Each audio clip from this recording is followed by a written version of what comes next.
all the heroes of my childhood could fly. There may be an exception, and I only realized this when I was preparing for this story and thinking about it, but Luke Skywalker, Captain Kirk, Han Solo, the Bastion, the kid in the Never-Ending Story, Elliot on his bike, and E.T. flying over the moon. All of these epic moments from my childhood, the characters that I admired and loved were able to fly.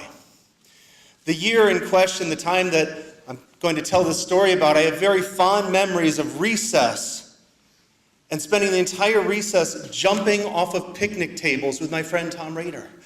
And one moment we'd be Bruce Lee with a flying kick, and the next minute we were Ultraman. Does anybody here know Ultraman? Yeah. If you liked the Power Rangers, it's so much cooler. So I had all of these heroes, which made the most difficult thing every child has to do each year so hard. I had to decide who to be for Halloween. And Halloween back then was very different than today. You go to Spirit or the party stores, and there's all these fantastic costumes. And back then, all the costumes were made out of this thin plastic, slightly better than saran wrap. And the masks were these deformed versions that you couldn't see out of, and you sure as hell couldn't breathe inside of. It was a little bit of torture for Halloween. So that year I was trying to figure out what I was going to be for Halloween when my older brother Eric did perhaps the coolest thing he's ever done. He said, "I'm going to make you your Halloween costume." Now he was a nerd, and he was a big nerd. So this was the most epic costume ever. He made me into a robot, and it wasn't a cardboard robot. He started off with sheet metal, which he riveted together. He then installed buttons that pushed, and switches that switched, and lights that flashed. Had legs and arms that were made out of dryer vent hose. Now his artistic abilities were fantastic. His practical engineering skills, maybe not so much. Because when we tried this on, we found that dryer vent hose that looks so flexible really doesn't allow the knees to bend much at all. But I still was so excited to go to Halloween. At our school, every year we'd have a huge party, and we would have a parade where all of the kids would walk through every classroom in the entire school so that every other student could see your costume. And my mother drove me to school that day. She was the class parent for my class that year. So showed up within this big box, and she's like, "What's your costume?" I'm like, "I'm not telling you. It's a secret."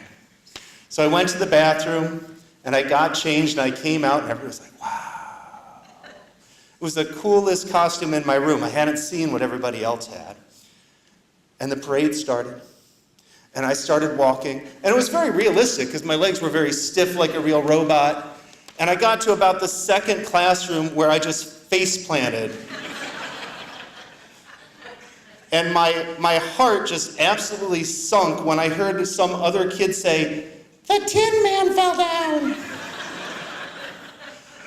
Because if my heroes were people who could fly, a Tin Man falling down was the opposite of a hero. So I got myself up, and I dusted myself off, and I walked for a couple more classrooms when I fell backwards and landed on my back, and I was like a turtle trying to get up. "The Tin Man fell down again."